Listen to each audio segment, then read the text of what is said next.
Bye. Dragon, Chief Engineer on Dragon to Ground.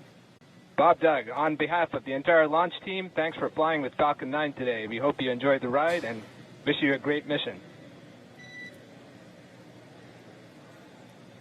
Thanks, Bala. Congratulations to you and the F9 team for the first human ride for Falcon 9, and it was incredible. Appreciate all the hard work, and thanks for the great ride to space. Copy all. Wow, and Mike, proud of you guys and the rest of the team. Thank you so much for what you've done for us today, putting America back into low Earth orbit from the Florida coast. Copy all. Good luck. Godspeed.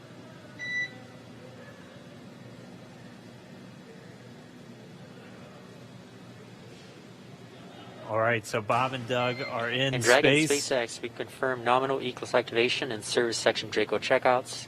Nose cone deploys in progress. Copy all. We're monitoring. The Corps here in Hawthorne giving the crew a heads up that we have confirmation the nose cone is deploying. So again, that nose cone is going to open up a little bit more than 90 degrees, goes up to about, I think, 105 degrees, and that's going to expose the actual docking ring and the hatch that they're going to be going through once they attach to the International Space Station.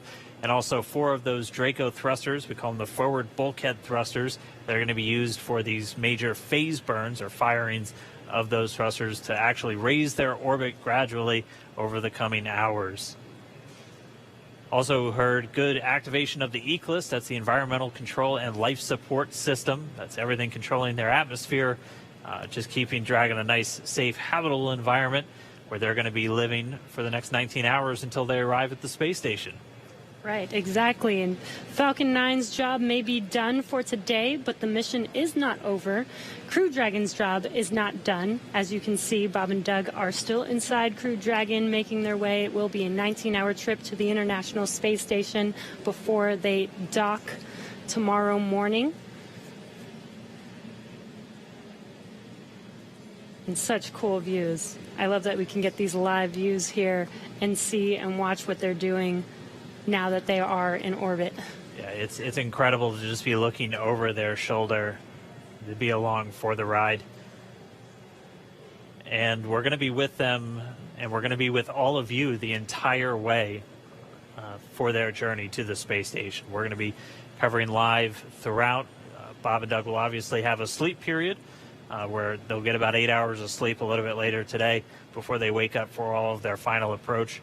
One of the major things we are looking forward to in the next couple of hours is going to be their first turn at the controls. So they're actually going to be using those touchscreen displays to take control and manually pilot Dragon.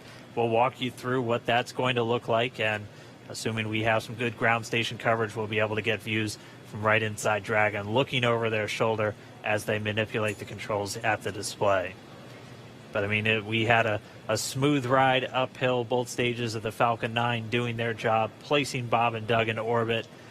I mean, this is a day, this is a historical day. This is us kicking off that new era of space flight that we've all been talking about and longing for since the Space Shuttle program came to an end in 2011. Yes. And the weather cooperated. Yes, second time's a charm. Right. All right, so day for the history books. As you can see, we have lost some live signal there, but the mission still continues, and we're going to send it over to KSC to continue broadcasting live with you. Lost of signal, Newfoundland. Yeah, Jesse and Dan, we are just in awe over here. When I woke up this morning and looked at the weather forecast, I was like, man, we're going to be back here on Sunday, but we did it. The room cleared out. Everybody was outside watching, and inside the lights were shaking, the cameras were shaking. Lauren came back in with tears in her eyes. This is really amazing. I can't believe it. I saw it with my own eyes. This is, I'm a little bit speechless. Just so grateful that we got them up there, and there's a lot more to go. But I'm so happy they're safe right now. I'm just so happy. Yeah.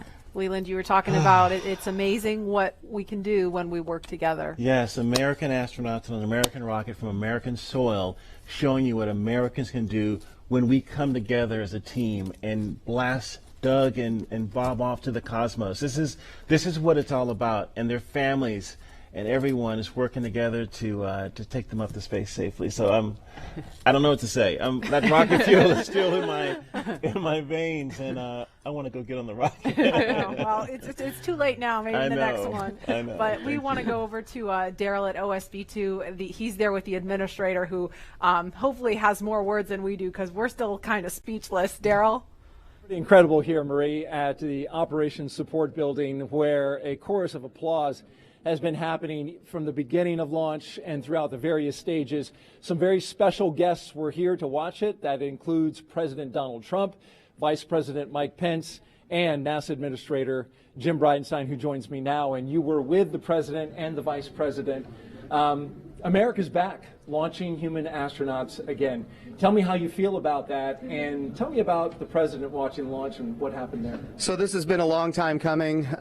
It's been 9 years since we've launched American astronauts on American rockets from American soil, and now it's done. We have done it. It's been way too long. I want to give a lot of credit to Charlie Bolden. He was my predecessor as the NASA administrator. He fought hard for this program at a time when it didn't get any support in Congress. We now have an administration that is fully supportive of our spaceflight initiatives, not just on the exploration, discovery, going to the moon, onto Mars, but also from a Space Force perspective. Our budgets are going up, things are strong, and today was just just an amazing day. You know, one of the things the President did right out of the gate when he became President is he created what's called the National Space Council, and he put the Vice President as chairman of the National Space Council. And on that National Space Council,